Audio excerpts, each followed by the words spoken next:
দক্ষিণবঙ্গে এখনো সেভাবে বৃষ্টি নামেনি, ভরেনি পুকুর ডোবা, কিন্তু তারপরেও এক রাতের বৃষ্টিতেই জলমগ্ন আরামবাগ পুরসভার একাধিক ওয়ার্ড। রাস্তা উপচে জল ঢুকছে বাড়িতে, শহরের বুকে সরকারি ব্যাংকেও জল থই থই অবস্থা। কাজের দিনে ব্যাংকে এসে নাজেহাল মানুষ। পুরো এলাকায় বর্ষায় প্রতি বছরই জল জমে বলে অভিযোগ এলাকার মানুষের। মানে জল পেরিয়ে পেরিয়ে আসতে হচ্ছে, আর কি বলবো, মানে সমস্যার শেষ নেই। তো ড্রেন করা হয়েছে কিন্তু জল ঠিকঠাক যাচ্ছে না এখানটায় তো হয়নি।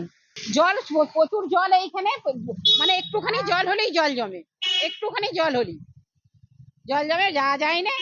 2-3 দিন করে থাকে, তারপরে আবার ঝিরিঝিরি করে জল 12 মাসই বয়। পুরসভার কাউন্সিলরের অভিযোগ, জল যন্ত্রণায় মানুষের দুর্ভোগ চরমে। সমস্যা সমাধানে পুরপ্রধান ও সহকারী পুরপ্রধানের সঙ্গেও যোগাযোগ করা যাচ্ছে না। আমি চেয়ারম্যানকে ফোন করছি, ফোন লাগছে না, ভাইস চেয়ারম্যানকে করছি, ফোন লাগছে, কাউকে পাচ্ছি না।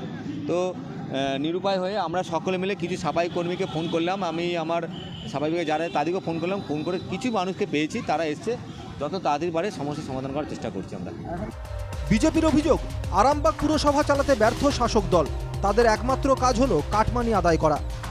কোনো প্ল্যানিং নেই তো। ড্রেন করেছে, ড্রেন সংস্কার কি করে হবে, ড্রেনটা কিভাবে চলাচল রাখতে হবে, তার কোনো প্ল্যানিং নেই। একটা প্রজেক্ট করলে হয় না, তাকে মেনটেন্যান্সের জন্য ব্যবস্থা করতে হয়। এরা কি করে, কোনো রকমে কাটমানি খেয়ে কিছু একটা পয়সা দিয়ে প্রজেক্ট করে দিয়ে চলে গেল বাড়ি। আরামবাগ পুরসভার ভাইস চেয়ারম্যান তথা তৃণমূল নেত্রী জল জমার সমস্যার দায় সাধারণ মানুষের ঘাড়ে চাপানোর চেষ্টা করেছেন। একই সঙ্গে তাঁর দাবি, পুরসভা দ্রুত নিকাশি ব্যবস্থা তৈরির কাজ চালাচ্ছে। তো নিশ্চয়ই আমরা চেষ্টা করছি, আরামবাগ পৌরসভা উদ্যোগ নিয়েছে, কিন্তু এখনো এই পর্যাপ্ত পরিমাণে যদি বৃষ্টি হয় সেখানে একটু একটু বা কিছুটা জল জমবে।